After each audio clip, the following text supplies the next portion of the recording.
Stress is something I seek every single day. I am constantly looking for ways to increase my hormetic ceiling, my stress ceiling. I saw you recently had a podcast on stress, and you're right. We hear about stress being bad for you. It's only bad if you don't adapt to it. Yes, it's very bad for you. But do you want to avoid stress? Do you want to lower your stress as much as possible? No, absolutely not. You actually want to find ways to apply stress every day and adapt to it and raise this hormetic ceiling. So for me, I'm applying, workouts, cold plunge, sauna, fasting. These are all stressors. And then I'm seeing if I'm adapting to it. This is StRest. I'm Kerstin Lindquist, health coach, author, and Emmy award-winning TV host. I've committed to helping people reduce stress through impressive health science, attainable mindset change, and biblical truth. Let's have a real conversation with zero judgment and endless solutions that you can use. You aren't alone. You can do this. Let me help you reduce stress and make room for rest.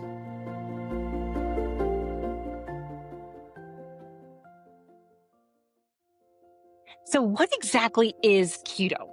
How do you get into ketosis? Why do you want to be in ketosis? Should I be counting calories or should I be counting macros? And what exactly are macros? These are some of the questions that we're going to go over today in this episode. We're also going to talk about fasting and how to break your fast, how to start fasting, and why really your soul work needs to happen before you even start focusing on your body. We're going to be doing all that with somebody that I'm a huge fan of, Ben Azadi. Let me give you a little background. In 2008, he found himself obese and unhealthy. And then a personal transformation led him to lose 80 pounds and reclaim his health. And he went on even a larger journey. And his mission really was to help 1 billion people live a healthier lifestyle. He spent over the last 15 years uncovering root causes of dysfunction, teaching people how to heal through education, not medication. He's the founder of Keto Camp. It's a global movement that's spreading awareness of ancient healing strategies like fasting, as well as the keto diet. He is the author of 4 best-selling books, including Keto Flex, and the host of the Metabolic Freedom Podcast, which, total fangirl over here, is ranked in the top 15 podcasts worldwide. It's a really great one. You should listen to it. He's been featured in Forbes, LA Weekly, New York Times Magazine, and so much more. And Ben continues to empower people across the globe to take back control of their health, body, mind, and spirit. And he loves Jesus. So, I'm a big fan. It's time for you to meet Ben Azadi. Stay with us. There's so much more to come. I'm super into the research right now when it comes to creatine and collagen. In fact, let's talk creatine for a second. And the one that I trust happens to be Ancient Nutrition. Research shows that women naturally have 70 to 80% lower creatine stores than men, which means we're ideal candidates for it. And collagen we know is important not only as a protein, but it's also great for joint health. And I've been feeling the joints a little bit more. I'm in my 40s. I have that cold shoulder, women's 40 thing that there's a lot of different things we can do, but it's really important to pump up your collagen. So I'm doing the two together, collagen and creatine, and there's actually a new product from Ancient Nutrition that puts the two of those together. Creatine is one of the most clinically studied supplements, and it's a game changer for women's wellness. It supports cognitive health. That's what I love the most about it. Muscle endurance and recovery, and it helps you build long, lean muscles and strength while staying sharp. And then you pair that with clinically studied collagen, which is what we get from all of our Ancient Nutrition products, and that can help you improve your joint comfort, your mobility, and your recovery. I take it right after a workout in the morning, and I still also love multi-collagen proteins and those peptides in my coffee every morning as well. So support your brain and your body and your beauty every single day with Ancient Nutrition so you can look toned, you can feel strong, and you can stay sharp. Here's what you do. You go over to ancientnutrition.com and put in the code STREST20. That's STREST20, STREST20 at checkout, and you'll get 20% off site-wide. Get your collagen, get your creatine, get your Ancient Nutrition.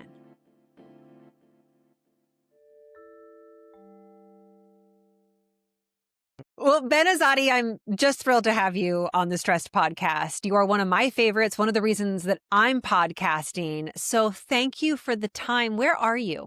Wow. Well, hey, Kirsten, great to connect with you. I'm in beautiful Miami, Florida. What about you? Lucky Westchester, Pennsylvania. We're about ready to have a big storm. So I wish I was where you are. We get storms pretty much every afternoon, but right now it's sunny. It's good right now. At least you got the sun and that great vitamin D and magnesium from the ocean. That's Uh, right. Tell people your story briefly. Those who haven't been introduced to you yet. Yeah. I'm somebody who has a pain to purpose story, like I'm sure so many people you've interviewed and so many people that are listening or watching right now. I was very unhealthy as a kid. I was actually obese, not just chunky or husky. No, I was very fat. I was unhealthy physically, unhealthy mentally. So not just physically obese, I was mentally obese as well. And guess where my mother worked as a kid? Kentucky Fried Chicken. Well, then. So that's like an addict like having their mom working for like a drug cartel or something. It's like bad news, right? But my mom, she was doing the best she can do to make ends meet, and she worked at two jobs, and they were both Kentucky Fried Chicken jobs positions. So I ate a lot of fast food. I was very unhealthy, auto standard American diet, and as an adult, I was obese at 250 pounds. I was depressed. I was ready to give up on myself and give up on life. And I explored doing so. And every time I did, this is back when I was 23, when I explored taking my life, I kept thinking about my mother and I kept thinking about the devastation I would cause her. So it stopped me from pursuing that. And it forced me to figure things out. For me, the first step was, okay, I need to take ownership. I need to take responsibility because I'm not doing any of that. So I started to really dive deep into self-development, into books. I started to get into the work of Dr. Wayne Dyer, who would explain the word responsibility like I've never heard it before. He would say responsibility is your ability to respond to life. That's your responsibility. And if your ability to respond to life is poor, you're going to get poor results. But if you take ownership and take responsibility, you're going to get great results. So I stopped blaming my genetics, my enabling family members, my slow metabolism. And I said, I am the only problem I will ever have. I'm also the only solution. And then I started to eat better. I started to move my body. I started to practice gratitude and prayer. And I went through this incredible 9-month transformation where I lost 80 pounds in 9 months. I went from 250 pounds at my highest weight to 170 pounds at my goal weight. And that was 17 years ago, Kirsten. That's what got me into the health space. That's what I became a personal trainer. And then eventually I opened up a gym here in Miami and then eventually started writing books and podcasting. So I've been there myself. I used to think my body was broken. I used to think that there was no hope for me, but I've come to find that nobody's body is broken. It's just being interfered with. And if we could remove the interference, then the human body, the body that God built, is designed to heal itself. That innate intelligence will heal the body as long as we remove the interference. So hopefully we could have an amazing conversation about what those interferences are so your audience could remove it and also get amazing results. That's exactly where I want to go. So what is interfering, Ben? Well, it's really what's causing cellular inflammation. When we hear the word inflammation, everybody's heard of that word. There are two primary types of inflammation. We have acute inflammation, and then we have chronic inflammation. Acute inflammation is not necessarily bad. It's soreness from a workout. It's a sprained ankle. It's maybe a sore shoulder. Your body will send the inflammatory properties, all the things needed to heal that area after a few days. But the chronic inflammation stays around for years, and this creates cellular inflammation. It's an interference where now your hormones cannot do their job.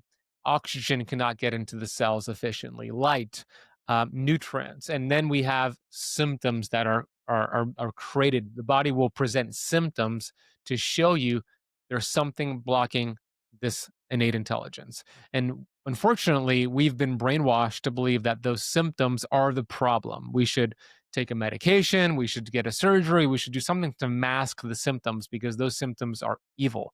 But those symptoms are actually a gift from God. They are a gift from the human body, showing you the body's out of homeostasis. It's the body's check engine light. So when I started to view symptoms as clues and messages versus something to cover up, that got me down the right path, right? So when we start to identify these interferences, we can see that, okay, I started to get a headache this afternoon. Let me think about what I had for lunch. What was different? Well, I actually had wheat bread. Don't usually eat gluten. I had gluten for lunch. That's probably what caused the headache. So tomorrow I'm not going to have the wheat bread and see if the headache doesn't come back. Right? Those are like clues showing you something you're doing with your lifestyle is creating a symptom. And when you make a change, you remove the interference, the body corrects itself. So we could go down that line and line different things we can do to kind of explore what those symptoms are. But the major ones I've seen are weight gain, brain fog, and of course, joint pain, which is a result of inflammation. So I'll start real quick on the weight gain, weight loss resistance piece, because that's huge in this day and age. Uh, Huge. Huge, especially because Harvard is saying that by the year 2030, 50% of the entire population in the US will be classified as obese. Not just overweight, but actually obese. 50%. In the 1930s, that was less than 5%. And if you're blaming it on strictly genetics, our genetics, our genes don't change that fast. It's not genetics, it's epigenetics. It's something that is expressing those genes. So why do we have this issue with so many people who are overweight and obese? Well, I've learned that being overweight, it's not your problem, meaning you don't have a weight problem, you have a weight symptom. Big difference, a paradigm shift, right? When we focus on the weight gain, the extra weight, the belly fat as the problem, then the premise is that I need to eat less and move more. I need to focus on calories. I need to focus on weight loss, weight loss, weight loss. But the body does not lose weight to get healthy. We get healthy to lose weight.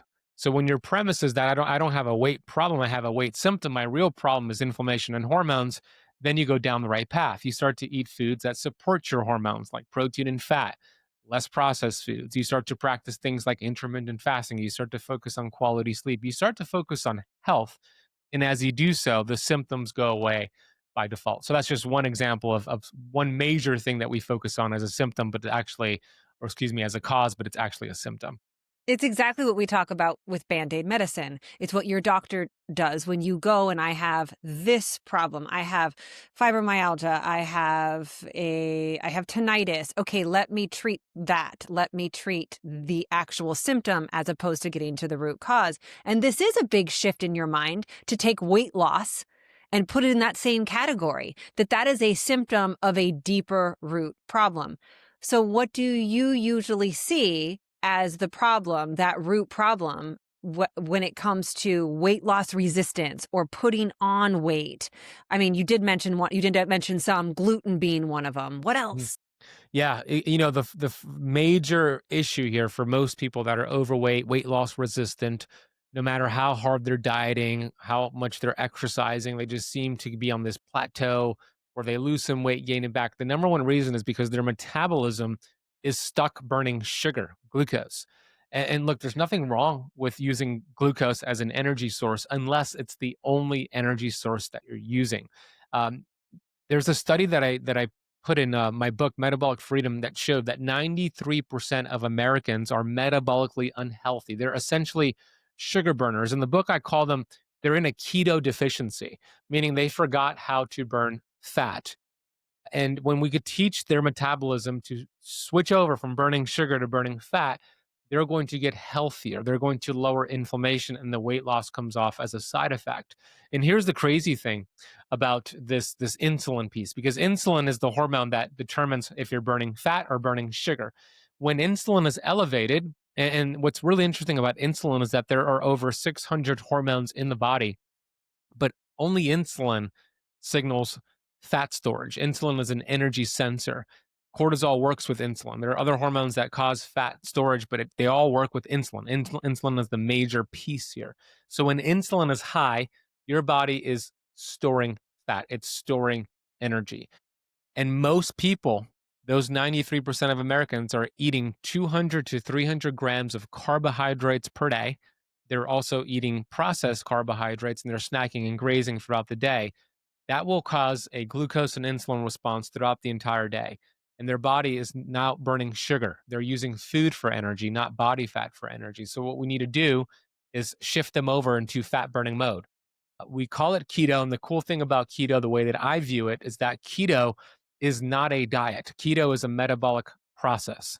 There's nothing new about keto. It's just nuanced or new to some people. But this metabolic process called ketosis has been around for as long as humans have existed. Every single one of our ancestors, they did keto.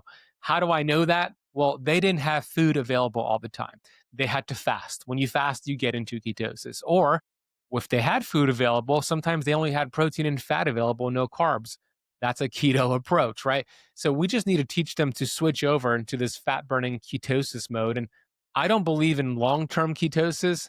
I believe in using it as a tool to flex in and out of. But for most people, that is the first step. We need to lower insulin and get them into this fat burning mode. Thinking about our ancestors, what would they have had for carbs?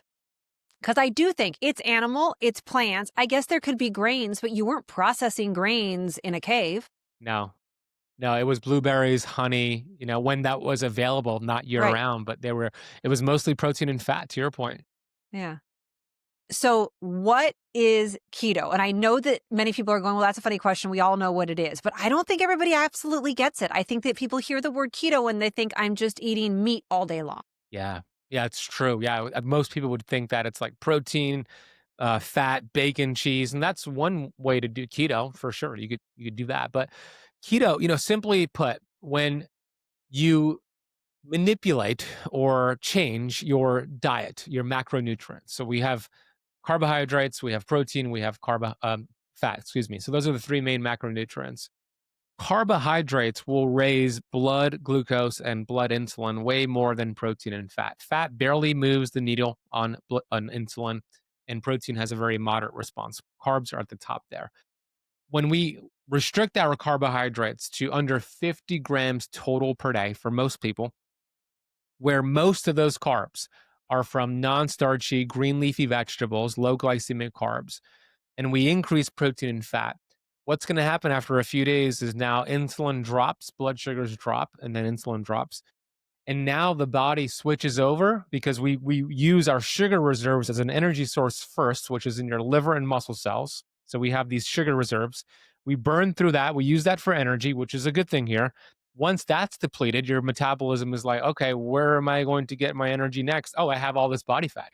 So then we start using stored body fat, which is just stored energy, as a fuel source.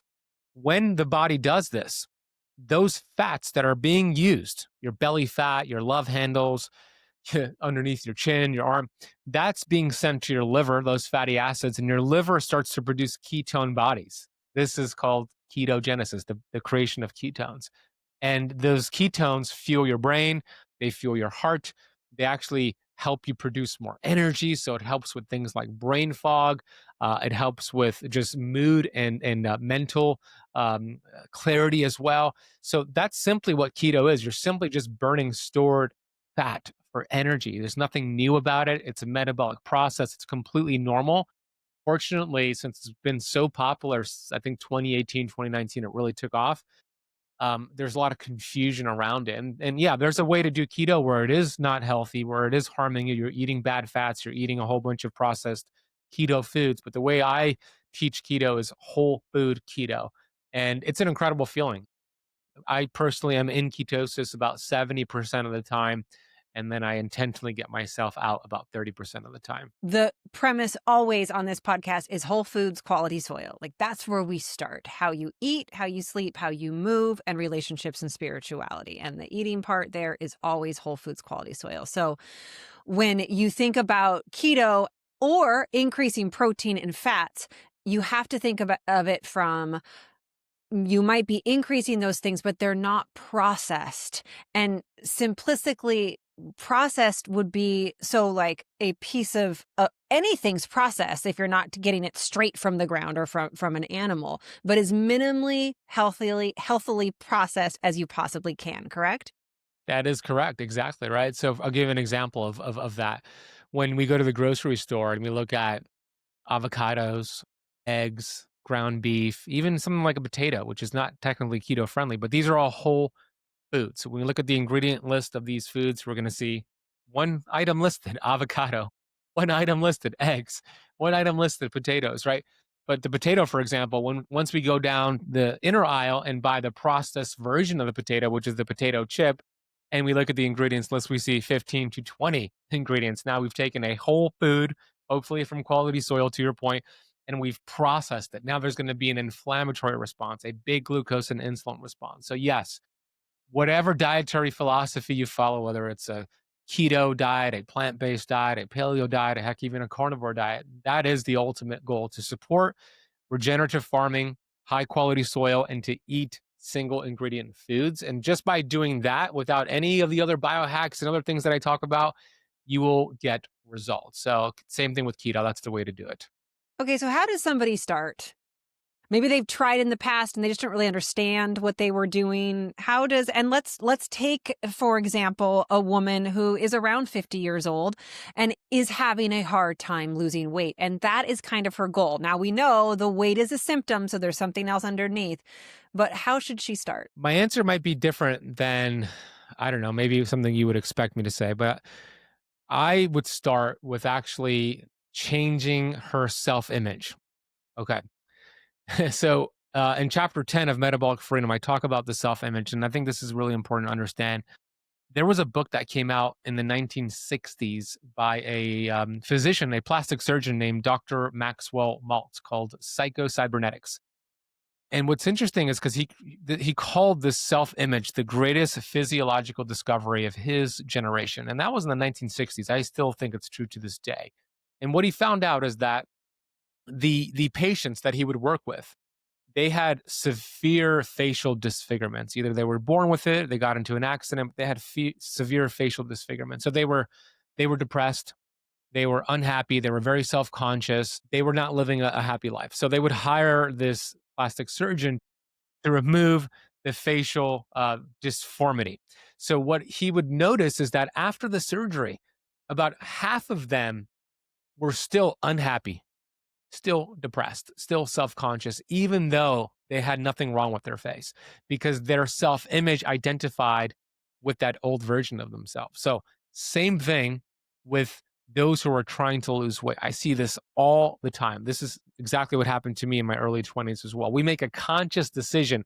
I need to lose 20 pounds. I need to lose 50 pounds. So I'm going to do keto, Ben, because you said it's so great. Or I'm going to do fasting, or I'm going to do XYZ. We make that conscious decision and we take action. And we'll make some progress. We might lose 5 pounds the first week, maybe 10 pounds the first month.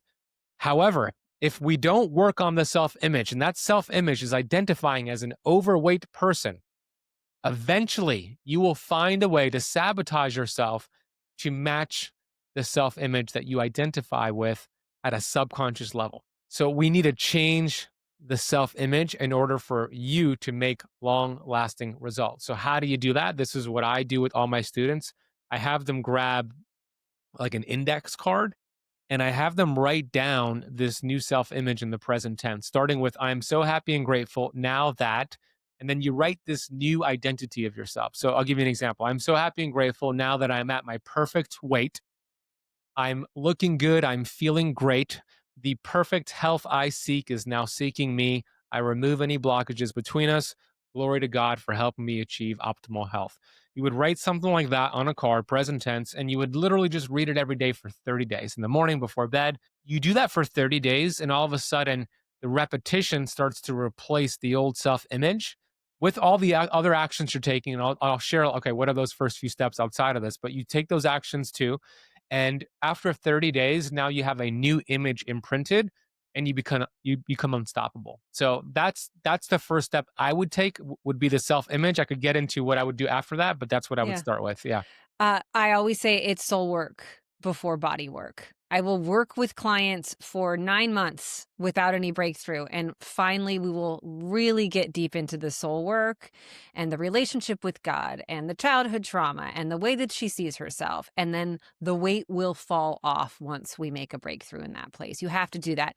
And I will take that into a different piece as well. I every day I pray the same prayer over my 3 kids, and they're all different, the kids and the prayers.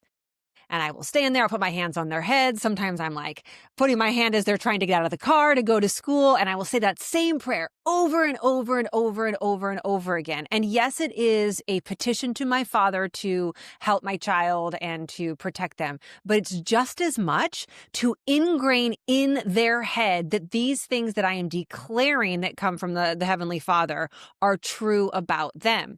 The other night I was in bed saying this over my son, and he's like, "Mommy, I need one to pray over you." And that made me stop and Wow. think, you know what? You're right.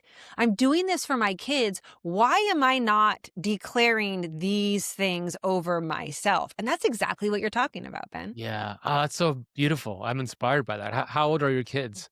I have a 9-year-old, a 15-year-old, and a 16-year-old. Wow, that's a fun household. Fun's words. That's so beautiful that you Yes. do that. I love that.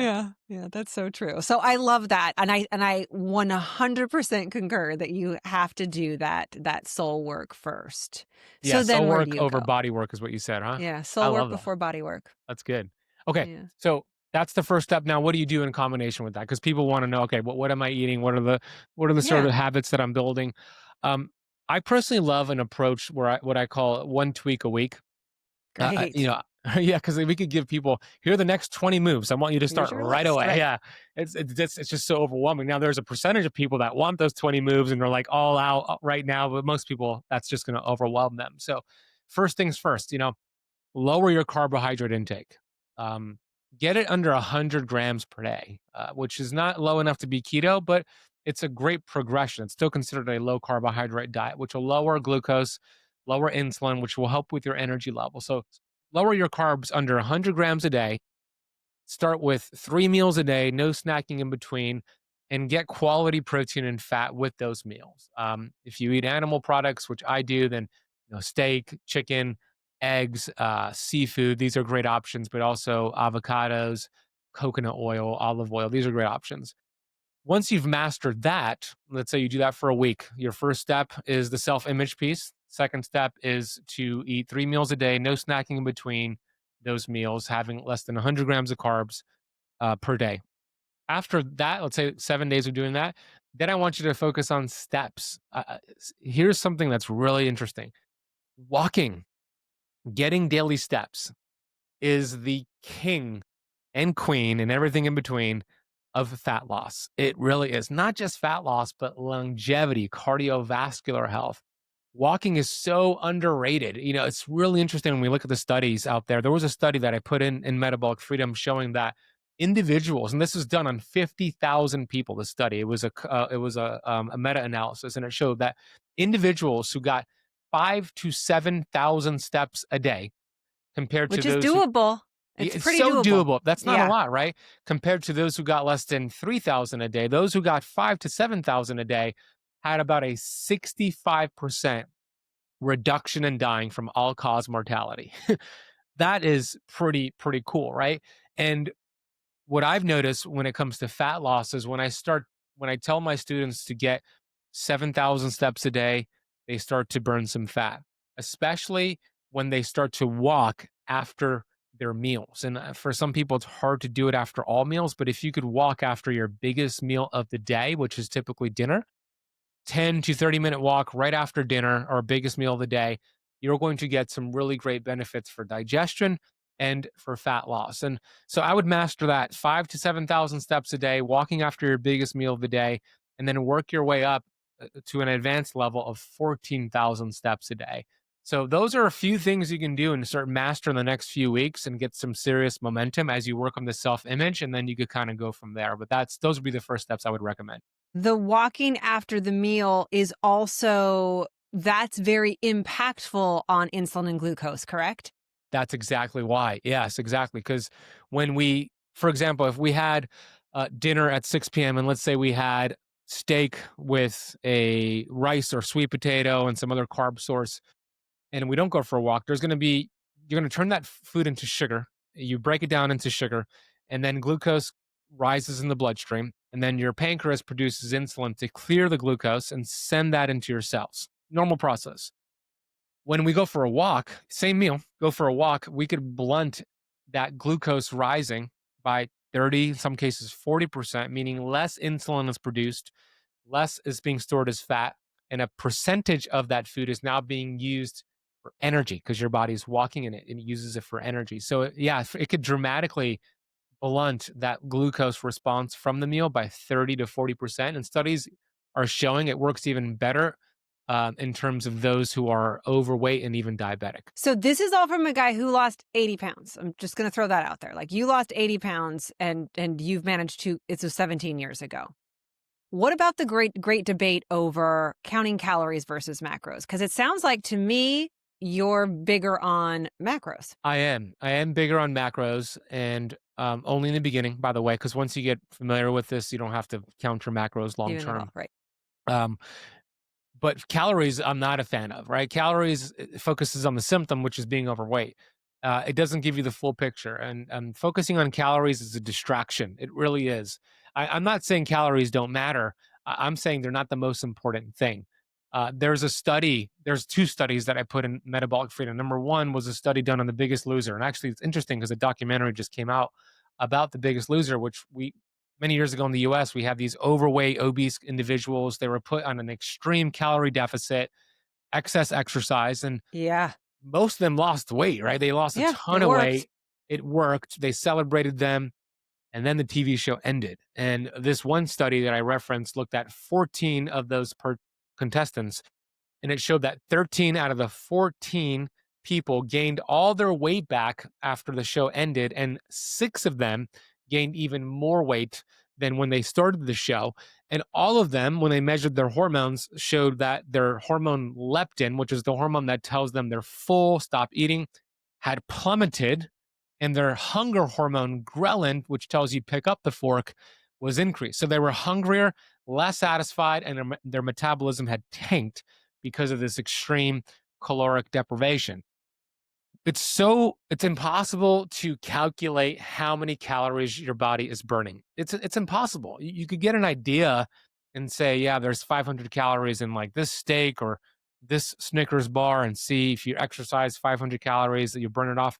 It's just, that's not how it works. Your gut bacteria determine if you burn the calories versus storing it.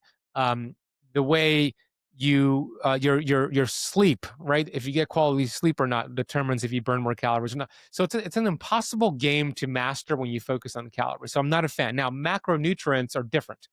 And the one macronutrient that we focus on in the beginning are the carbohydrates. But again, it's only in the beginning. As you focus on hormones, as you focus on mindset and inflammation, the weight comes off by default. And I hope this is good news, because you don't have to rely on willpower. You don't have to measure everything that goes into your mouth. I did that for a very long time. This is an easier way. When you focus on health, the weight comes off as a side effect. So, and maybe I know the answer to this question, but I'm going to ask you anyway. What do you think is going on then in the person who says, I'm not really eating that much. I think I'm eating kind of the right things, but I just can't seem to lose the weight? If there's a couple things there. So if they're consistently eating clean, and let's say they're eating in a calorie deficit and they're still not losing weight, then number one, I would say they actually need to change things up. And this might sound counterintuitive, but if you're consistently in a caloric deficit, your body's very smart. The number one priority for the human body is survival. It wants to survive. So if you keep lowering the energy coming in, your metabolism will eventually match that by slowing down to match the energy coming in. And you could only slow it down so much. So the body starts to slow down fat loss to essentially preserve its only fuel source, which is your body fat.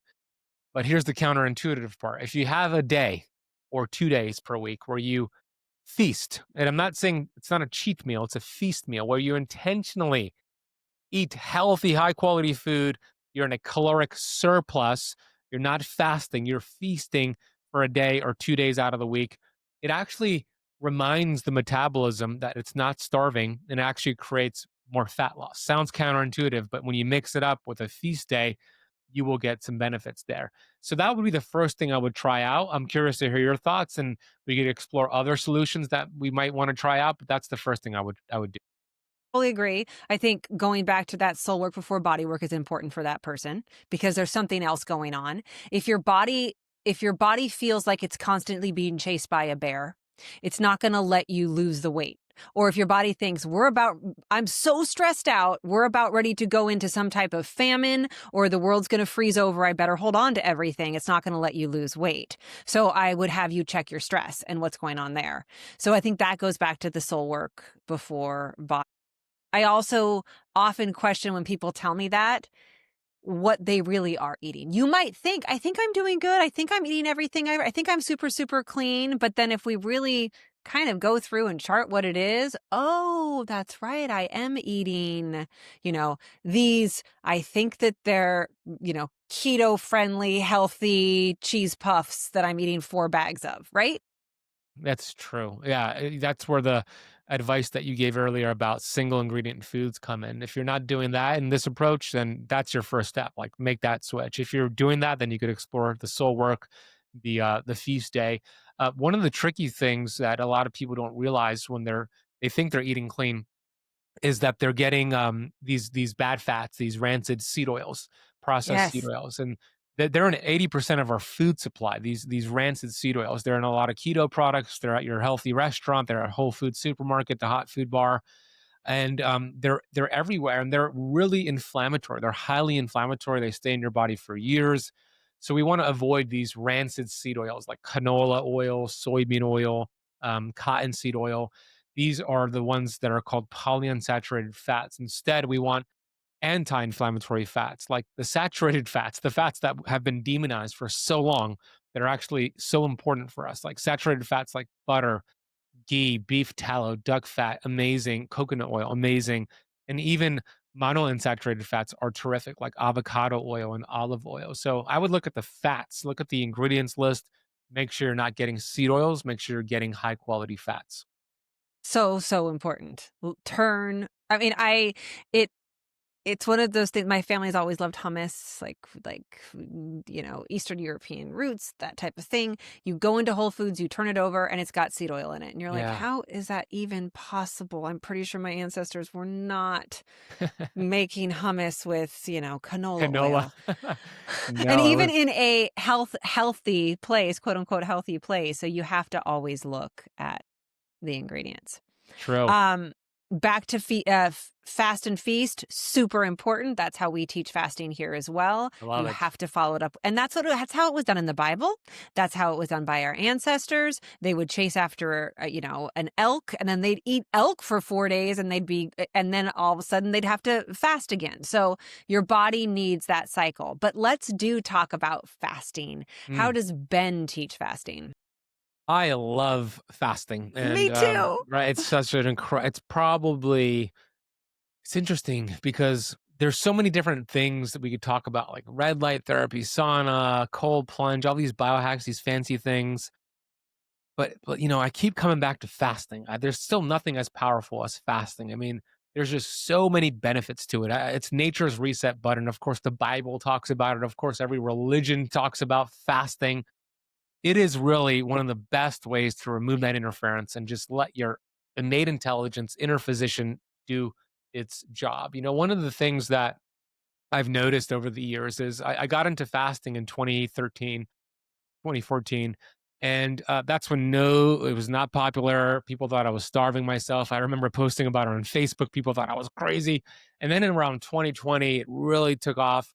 And then it kind of slowed down in like 2022. And then now what I'm noticing is that it's picking back up. Every time I make content on fasting, it just does really well. And it's never going to go away because it's such an incredible ancient healing tool that's been around forever, like keto. But when you fast, I'll give your audience an example of what happens if you go, let's say 24 hours without food. You could go longer, but I don't want to scare some people. Let's just stick to 24 hours. So amazing things happen in the body just in those 24 hours. So the first 14 hours without food, there are 3 things that happen at the 14-hour mark. Number 1, you complete digestion. Why is that important? Well, if you're constantly digesting food throughout the day, you're using a lot of energy and resources and blood flow for digestion, not your day-to-day activities, not your family, not your work, not your workout. So when you complete digestion, there's a second benefit that happens called energy diversion. This is super cool. We divert energy away from digesting food, and we divert that energy towards healing. the inner physician is so smart that it'll take that blood flow and energy from digestion, send it to the brain, send it to the liver, send it to the heart, wherever it needs it, it'll send that energy. So it's called energy diversion. The third thing happening at the 14-hour mark is that you're going to lower insulin. As we mentioned earlier, it's a fat storage hormone. So as you lower it, your body's going to now start to burn through its sugar reserves. And you're going to see why that's important as we go through the fast. So that's what's happening just at 14 hours, not even a long time. As we continue with this fast around the 16 to 17-hour mark, there's this cellular cleanup process that I heard you and Doug Fierce talking about when you interviewed him Go called back and listen. Yeah, go listen to that episode. It's fantastic with Doug Fierce. There's autophagy. Autophagy is this cellular cleanup process that it varies on when it gets, it's always happening inside of the body, let's be clear, but there's a point where it starts to ramp up. And for most people, it is around 16 to 17 hours. Now, if you're more metabolically healthy and active, it could happen sooner. If you're more on the insulin resistant diabetic side, it could happen a little bit later, but let's say 16 to 17 is the average of when this happens. So why is this important? For those who don't really understand autophagy, the analogy that I give is a refrigerator. When we open up our refrigerator and we see all of the groceries, every grocery has an expiration date. The milk, the orange juice, the produce, there's an expiration date on every item in the fridge. If we let all those groceries expire, and we don't throw the groceries in the trash, we kind of just shove them towards the back of the fridge, buy new, fresh groceries, put them in front of the expired groceries, close that door, come back the next day, open up that refrigerator door. That's going to be a very toxic environment. Disease will manifest in that environment. The human body is like that refrigerator. We have cells, mitochondria, and protein that have expiration dates on them. Autophagy is the process that gets rid of those expired groceries, expired cells. It's like Pac-Man going within your cells, cleaning out the junk, fixing the mitochondria that are not burning fat, helping it burn fat more efficiently. This is starting to get ramped up around the 17-hour mark. Now, 24 hours in, there's some cool things happening at the 24-hour mark. Number one, there's this intestinal stem cell reboot happening. So if you struggle with bloating, acid reflux, GERD, digestive issues, there's going to be a lot of healing happening at that 24-hour mark because of intestinal stem cells that are being produced. And your body has now gone 24 hours without food. It's completely healing its digestive system. There's also going to be a surge in human growth hormone at that 24-hour mark. Human growth hormone is an important fat-burning hormone, anti-aging hormone, muscle-building hormone. There's a 2,000% increase in human growth hormone at the 24-hour mark in men, 24-hour mark of the fast in men, and a 1,300% in women at the 24-hour mark. And the last thing, the third thing happening at the 24-hour mark is that your brain starts to produce brain-derived neurotropic factor. It's called BDNF. BDNF. Yes, exactly. I keep butchering your name. It's all right, everybody does. Kerstin, because this is, what's interesting is this, your body doesn't know that you're going 24 hours without food because you're trying to get the benefits of fasting. It thinks, oh my gosh, we must be going through a famine. You said this earlier. We must be going through some tough times. It doesn't know we could click on the phone and hit the Uber Eats app and have somebody knock on your door in an hour. It just goes through this automatically. We're hardwired for the old school. So it creates this surge in BDNF because it helps you think more clearly. It energizes you. It helps you stay focused so you could go out there and hunt and kill to stay alive. But you're going to use it to just be more present with your family, to crush a podcast interview, whatever it is. So that's incredible. And then at that 24-hour mark, your body now has burned through its sugar reserves. You're tapping into fat storage. You're burning fat and producing ketones. That's just 24 hours, right? And if you did that just once a week, you would get phenomenal benefits, more than what I just explained right now. That mental clarity is a big piece of it for me. And I feel like I start to feel that even earlier. I start to feel that definitely around the 15, 16 hour mark. When I get to 21, 22 hours, it's like, extreme. And that's why I will often do all of my on-air appearances when I go on TV, when I speak, podcasting. I'm often fasted because I just feel better. And I want everybody to be able to experience that. Now, Do you feel like somebody has to clean up their diet before they can try longer fasts, or could you just jump in? Well, I love that you do that, Kirsten, because I do the same thing. By the way, whenever I speak on stage, I'm Hmm. fasted. You just feel it's like a superpower. Now, okay, your question is, should they clean up their diet, make some dietary changes before they do a longer fast? I would recommend that. Yes, that would be the best approach. Now, some people just go and they say, I'm just going to fast 24 hours without making any dietary changes. And you could do that. But there's going to be some challenges if you do that, because if your body is so used to burning sugar and you're eating every 2 to 3 hours, you're eating high carbs, and you say, I'm going to fast for a day or longer, you could push through it. But here's what's going to happen. Number one, as you lower glucose levels and the brain starts to use less glucose, it will start to panic. Your body doesn't know how to break down fat. It doesn't know how to produce ketones. So it'll send signals to go get carbohydrates to get glucose back up in the brain. And you could just fight through it and just, have that willpower, White knuckle it, right? white knuckle it.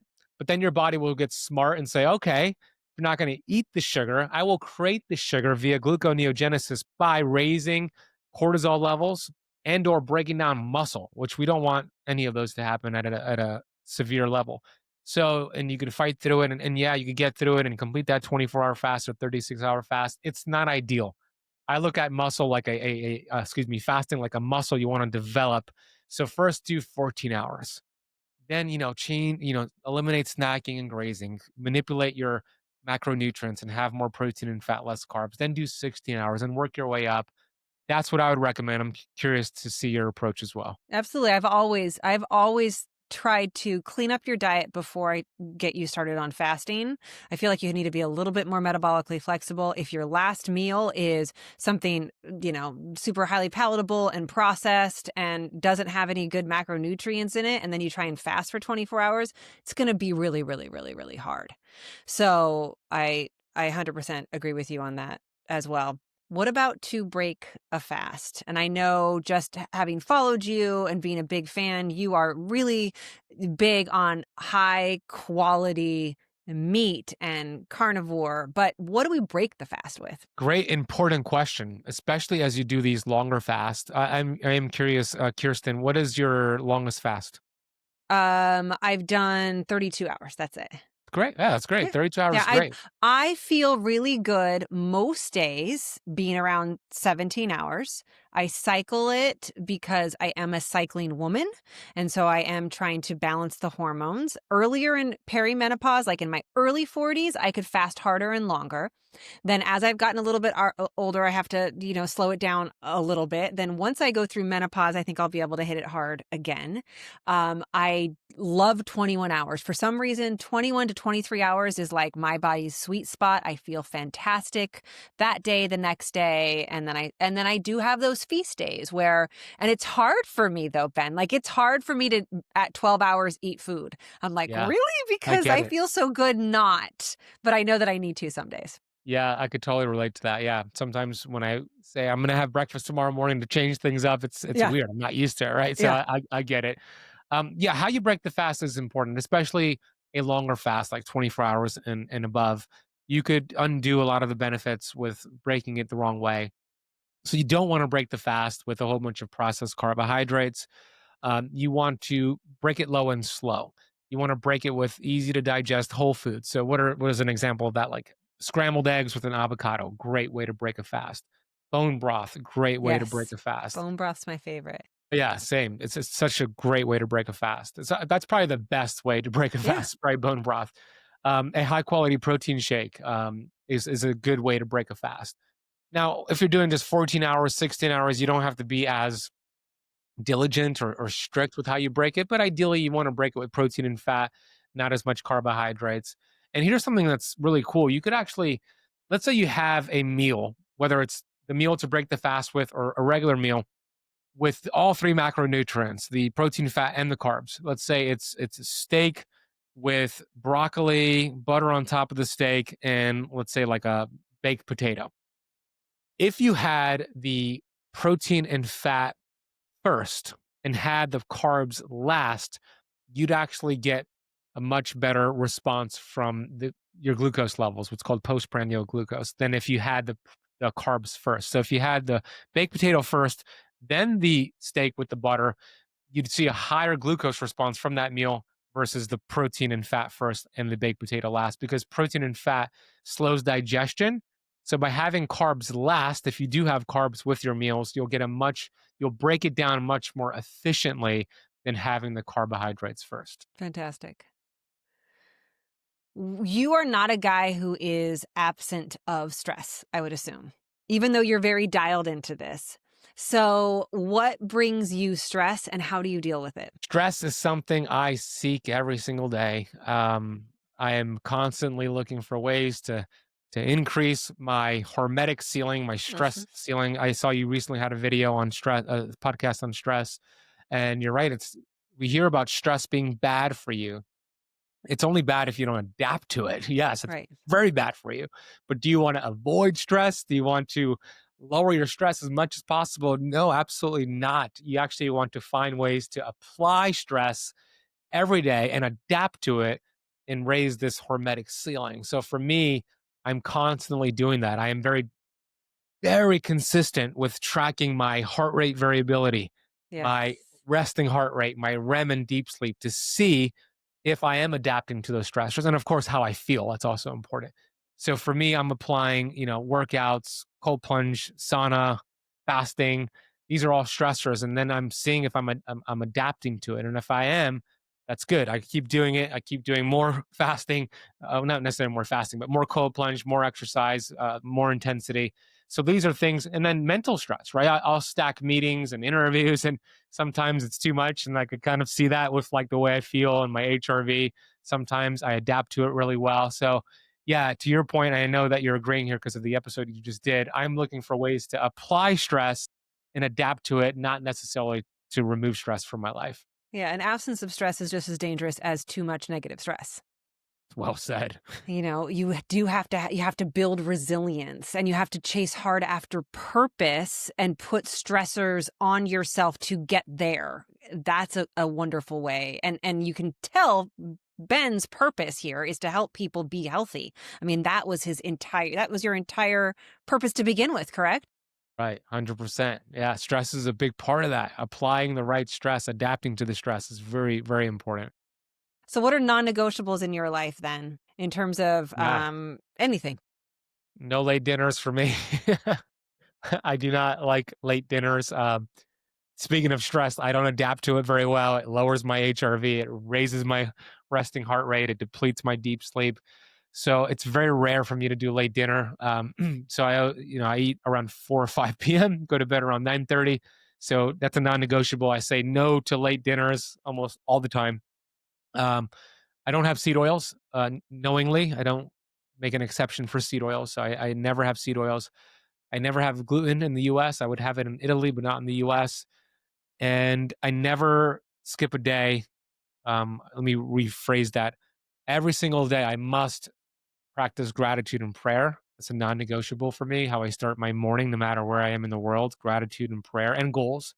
So the 3 Gs, God, gratitude and goals every single morning.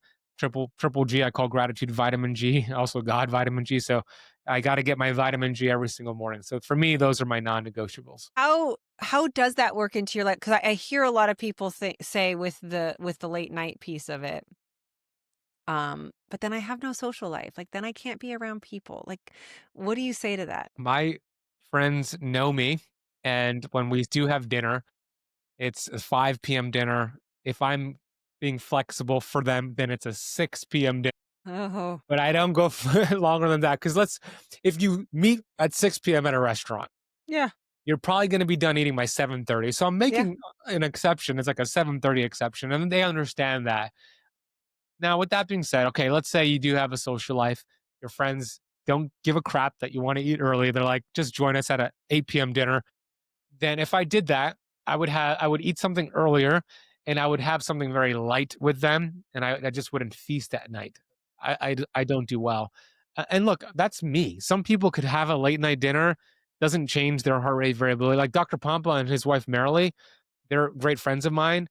They love to invite me to late night dinners. And, I keep telling them like it destroys my stats. And they're like, oh, that's interesting. Our stats are fine when we eat late at night, right? So everybody's different. you could do what I do and tell your friends, you'll make meet in the middle, or you'll just have something light. I don't know. What do you do? Do you have late Oh my dinners with your gosh, friends? I Yeah. get so much crap from my friends. I'm like, "Okay, so we're gonna have dinner 4:30, right?" And I always intentionally go low. I'm like, "4:30." And they're like, "Why are you a 100-year-old woman?" And I was like, "I'm not. I'm just the same exact as you. If I have to be done eating or it's going to ruin my HRV. I'm going to get hot and sweaty at night. My deep sleep is going to be trashier than it already is because I already have a hard time getting my deep sleep. Forget about alcohol. Like if I have a drink after 10 a.m. and who drinks at 10 a.m. So I'm just not drinking, but then I don't sleep that night. So I get a whole lot of pushback, but they've learned. So now it's like 5:15. Okay. Although I will say I'm having a harder time because it's almost impossible to find a restaurant that I feel comfortable eating at because of The the seed seed oils? oils. Yeah. So what I do is I use this. I have a seed oil allergy card that I take to Okay. restaurants, and you could either I tell them, I used to tell them that I'm allergic, but now I show them the seed oil card, allergy card, and they accommodate. They give you the options. They It's find a way. amazing. So I would tell them that I'm allergic. Say I'm allergic to seed oils. What options do you have for me? That's what I would do. Yeah. Because it really is. That gives me a little bit of anxiety, like the whole, like, how am I going to decide what to eat, or I just I don't. know. Even Um, fancy, high-end, healthy mhm. restaurants will have seed oils, Yeah. unfortunately. I am right there with you. So next time we're in town together, we're early Early dinner. dinner. Deal. I, I'm absolutely in. I'm If in. you if you could give somebody something right now to kind of help them on this journey. I always say to help them reduce stress immediately, but we know that not all stress is bad, so it's not necessarily that, but to help get them on the right path. What would you say? It's the gratitude piece. A lot of people will hear that, "Yeah, I know, be grateful." Yeah, yeah, yeah. No, but I'm telling you, gratitude, what I call vitamin G, there's gonna be more research coming out showing what feeling gratitude does to your physiology. There's already good research out there, but when you feel gratitude, not practice gratitude, this is a difference. There's a difference here. When you feel gratitude, you reshape your entire body in a matter of seconds. You lower cortisol, you raise oxytocin, you raise GABA, you lower blood pressure, you lower blood sugar. These are all according to studies. I'm not just making this up. So just start your day with gratitude. Gratitude for God, gratitude for your human body, gratitude for something that you don't even have yet, but you're celebrating it now. That's where it actually becomes really, really powerful. Let's say it's that healthy body, the perfect energy levels, the mental clarity. Have gratitude for that now, even though it's not happening right now. But if you have gratitude for it now, God starts to work for you. All these amazing things start to work for you. So I would say have a vitamin G practice. And if you could do it first thing in the morning before you start your day, that's when the subconscious mind is most impressionable. And it doesn't have to be 10 or 20 minutes. Start with 1 minute, focusing on one person, one memory, one thing you're grateful for, and spend an entire minute there and just do that every single morning. That's what I would recommend. It's absolutely beautiful. I often call it advanced gratitude as well. Like Good. thanking God in advance. I know you're working this. I know this is going to happen. It's kind of like the index card you were talking about, writing that person that you see yourself being. It's advanced gratitude, which is very, very, very powerful. Are Love there that. any supplements that you take that you feel like are game changers? I take a lot. If you go to my pantry, it looks like the vitamin shop, but the ones that I would say are consistent that I would recommend would be a high quality magnesium, just because so many people are deficient in magnesium. So, a high quality magnesium, there are different types of magnesium that have different benefits. You could get a magnesium that has all seven different types, or a nanoparticle magnesium. I use both, I alternate between both. Then I would recommend melatonin. And you know what's interesting about melatonin? It actually is one of the best ways to raise that hormetic ceiling we were talking about, because melatonin, yeah, we talk about it for sleep, but that's not why I recommend it. I recommend melatonin because melatonin is your mitochondria's most important antioxidant. It actually helps you buffer oxidative stress. So it actually could raise HRV. It actually could raise your hormetic ceiling. So I would recommend cyclical use of melatonin. This might sound crazy, but I do very high dose melatonin, like 200 milligrams of melatonin every once in a while. It's a very, very high dose, but melatonin is up there for me.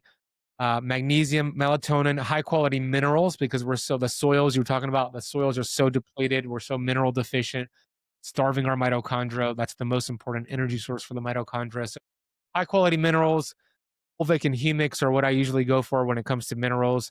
And I could go on and on and on, but those are the top But three. those are your top ones. Yeah, those are the top three I would recommend right now. Just had a nice long conversation with Dr. Jean Laurence, and we talked about melatonin. There you go. And then I think I'm going to have him back on to talk just about melatonin, because that is it's such a widespread, a wide topic. And I think it's fantastic. He's the right person. He's the person I learned the most about with melatonin. He's a good friend of mine. So yeah, he's incredible, brilliant guy. So yeah, bring him back for a masterclass on melatonin. Masterclass on melatonin would be fantastic. Where can people find you? My website is benazadi.com. I have this book called Metabolic Freedom that just came out a few months ago. We hit the New York Times list. It's helping a lot of people. Thank you. It's changed their life. So good. Thank you. Thank you so much.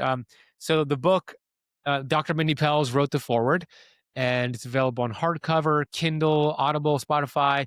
We do have a free course we give away on the metabolism for free for anybody who buys the book over at metabolicfreedombook.com. So if you want to get the book, that's the website I would recommend.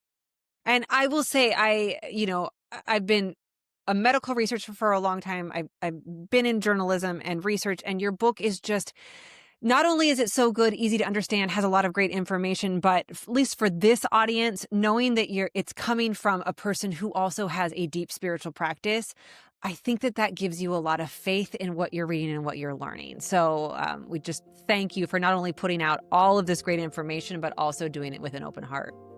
Thank you, Kerstin. I appreciate that. I appreciate this awesome conversation. You're doing great work. I can't wait to have an early 5 o'clock dinner with you sometime in the future. I can't wait either. I'll go down and visit Dr. Jean Laurence, and then I'll come see you and we'll have dinner. It'll be great. Deal. If you haven't listened, he also has an amazing podcast. Tell him about the podcast. Thank you. Yeah, Metabolic Freedom Podcast. We're 1,103 episodes in so far. John Laurence has been on like 6 or 7 times. Yeah. As he should be. So yeah, Metabolic Freedom Podcast is the name of the podcast. Well, you're a great inspiration to me in that space as well. So keep doing what you're doing. Thank you so much. It was great to see you, Ben. Thank you, Kerstin. It was also great to see you. I am recording this tease for the next episode after just finishing the episode with Gabriella Rosa. She is a fertility specialist, a reproductive health educator, and Harvard University awarded scholar. We had a wonderful conversation about infertility and what you need to do if you're going through this, or you know somebody else who's going through this, and how things have changed and how you need to advocate for yourself, and how there isn't anything such as unexplained infertility. What came up for me during this episode was really, really emotional. And the actual episode, I managed to hold it all together, but the topics that we talk about and being an advocate for your body and your reproductive health really, really hit home for me. And I know that infertility is super emotional as it is. And being somebody who, you guys, I am over a decade past my infertility journey, but it's so emotional and hits home. And I want every single one of you who this is touching your life to have the best possible outcome and have the people in your corner who can really help you. And I truly believe that Gabriella is one of those people. So it's a really good conversation all about infertility and stress and what you can do to help yourself and to help others around you who might be going through this. That's all coming up on the next episode of StRest. If you're enjoying the show, don't forget to subscribe and leave a review on your favorite podcast platform. Your reviews help others find the podcast and join our community. Follow me on social media at Kerstin.Lindquist for daily tips and inspiration. And visit my website at www.Kerstin-Lindquist.com to sign up for our newsletter and receive exclusive content. The information provided in this podcast is for informational and educational purposes only and should not be considered a substitute for professional medical advice, diagnosis, or treatment. Always seek the advice of your physician or other qualified health provider with any questions that you may have regarding a medical condition. The host of this podcast is a certified health coach and medical researcher, not a licensed medical professional, and the content shared does not constitute medical advice. While we strive to provide accurate and up-to-date information, we encourage you to do your own research and consult with your healthcare provider before making any changes to your healthcare treatment plans. Thank you for joining me on this journey to reduce stress and make room for rest. Remember, you're not alone. Keep coming back, share your story, ask for help, and give yourself grace.